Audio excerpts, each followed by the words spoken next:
ஒரே மாரி தோசை சுட்டு போர் அடிச்சிருச்சுன்னா, இந்த ஆந்திரா ஸ்பெஷல் நெல்லூர் காரம் தோசை ட்ரை பண்ணி பாருங்க. சட்னியே தேவையில்ல. சூப்பர் டேஸ்டியா இருக்கும். இதுக்கு ஒரு மசாலா ரெடி பண்ணிக்கலாம். சின்ன வெங்காயம் 1/2 கப், 1/4 கப் பூண்டு, 5 வரமிளகாய், 2 காஷ்மீரி மிளகாய், சின்ன கோலி குண்டளவு புளி, தேவையான அளவு உப்பு சேர்த்து நல்லா அரைச்சிட்டு கடாயில எண்ணெய் சேர்த்து அரைச்சு வச்ச சட்னியை சேர்த்துருங்க. நல்லா கொதிச்சு எண்ணெய் பிரியட்டும். அது வரைக்கும் இதை மூடி வச்சிடலாம். இங்க தோசை மாவு பார்த்தீங்கன்னா 3 நாள் ஆனா கொஞ்சம் பழைய தோசை மாவா எடுத்துக்கோங்க. இல்ல 1 டேபிள் ஸ்பூன் கடலை மாவு, 1/2 டீஸ்பூன் சர்க்கரை, கொஞ்சமா தண்ணி சேர்த்து கட்டிகள் இல்லாம கலந்து எடுத்துக்கோங்க. இன்னைக்கு நான் ஒரு 6 தோசை வர்ற மாதிரி தோசை மாவு எடுத்துருக்கிறேன். இந்த மாதிரி கரைச்சி எடுக்கும்போது தோசை நல்லா உங்களுக்கு கலர் கொடுத்து வரும். இங்கே சட்னி நல்லா எண்ணெய் பிரிஞ்சு பச்சை வாசனை மாறினதுக்கு அப்புறம் தனியாக எடுத்து வச்சுக்கோங்க.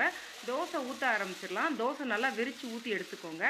ஒரு பக்கம் நல்லா வெந்து வரும்போது நம்ம ரெடி பண்ணி வச்சுருக்க சட்னி இதோட சேர்க்கணும். தேவையான அளவு சட்னி நல்லா மேலே தடவிட்டு சட்னி எல்லா இடத்துல படுற மாதிரி நல்லா விரிச்சு விட்டுக்கோங்க.